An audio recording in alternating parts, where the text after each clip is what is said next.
Wah. You're on. Wah. Oh, I'm gonna edit.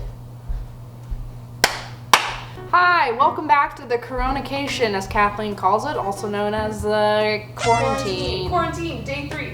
It is day 3. And today we're going to be talking about cliches that I actually love. So I made a video, 10 things I hate about Wattpad, which is pretty much like all the cliches on Wattpad that I actually hate and I think are dumb. This one's more broad because I am a human who reads lots of books and fan fiction and Wattpad stories. So this is like a culmination of all the things, and I wrote down in my handy dandy notebook here. Anissa decided to do this weird and uncomfortable facial expression when slamming her book, and I still don't really know why she decided to do this, but oh well, go her. So yeah, we're gonna get into this, and you know, here's the thing. I'm realizing as I look at this list, it is very tailored towards fan fiction and fantasy novels. But that's okay. All right, well, the first thing I wrote down on here, ooh, it's a good one.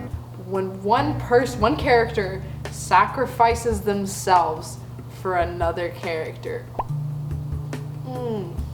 So good, because it's so emotional, and then the next character's like, the other character's like, why would you do that? And then it leads to the other thing where like they're cradling their unconscious / dead body, and there's crying, and it's very good. Very angsty. It's very angsty, and then also bonus points if after that happens, they're like crying or whatever, and then the other character does something really reckless, like they like mow down the other army, or they like do something in retaliation. Also, if I look over this way, it's because I'm looking at Kathleen. Hey. So, yeah, no, I love that. Another one. This happens a lot in fan fiction. If you're a fanfic reader, you know what I'm talking about. When they end up in the hotel room or at an apartment or at a place and there's only one bed. Oh, and then one person's like, I'll sleep on the floor, I'll sleep on the couch, and the other person's like, nonsense, I'll do that. And then they both are like, let's just sleep in the same bed, and then disgusting. Did I say this was for children? No. If you're reading fan fiction and that happens, along with that, I feel like I had one that went with that. Oh yeah, that one like cliche, whatever, where like they're sleeping next to each other and the other person wakes up and like they had a nightmare and then the other person comforts them. That's some angsty shit. That's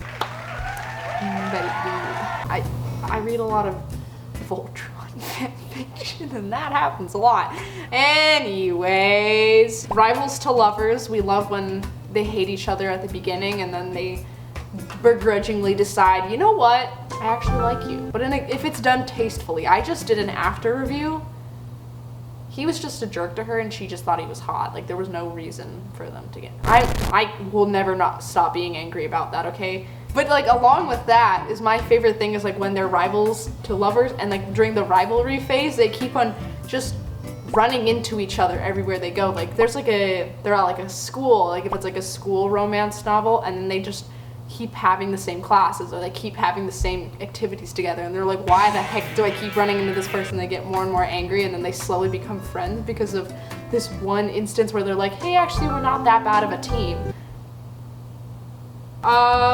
Oh, I love this one. Okay, fake dating or the fake marriage thing. That is, if done well, it is so funny. It is the funniest thing. Here's what I love about this one. Usually it's like, oh, one character's like, hey, I need to pretend I'm dating you for my family or something like that. That's usually how it ends up, where they're like, I need to pretend that we're engaged and we're gonna get married.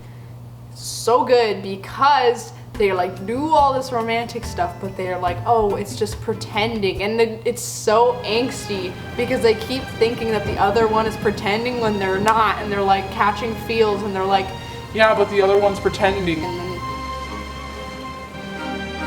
very dramatic and very good. Oh yeah, so I also wrote down reunions, which is like, if you're hearing that, you're like, what? But I mean like the reunions where it's like character A.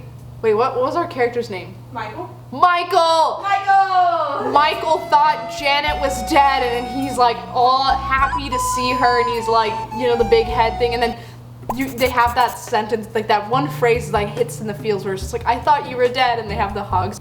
A lot of these are romantic, angsty tropes, but that's because those are the best ones. Those are the most dramatic ones. Which I don't think if you're gonna write a book, you shouldn't include all of these, but like,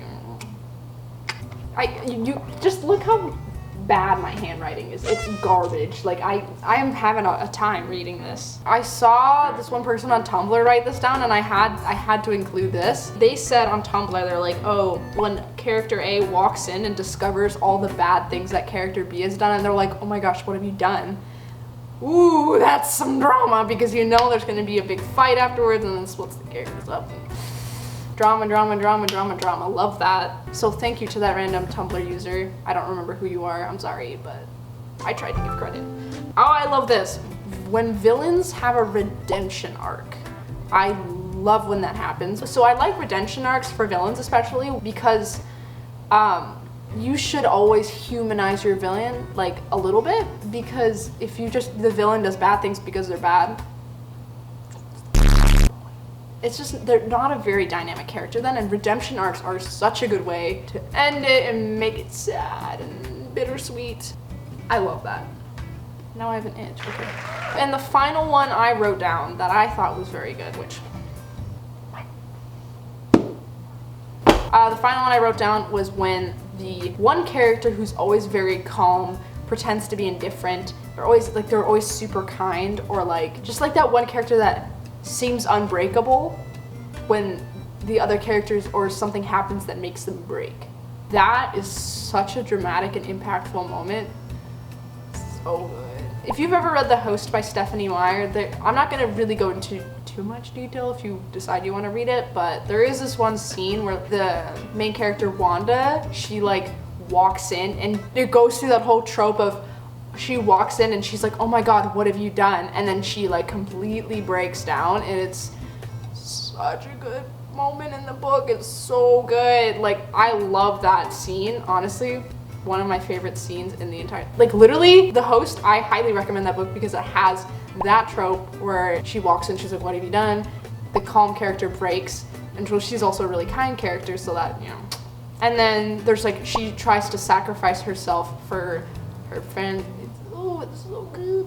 So good. So yeah, this has just been me raving about things that I love in books, and it was pleasant. I actually like that. So I could go on for so long.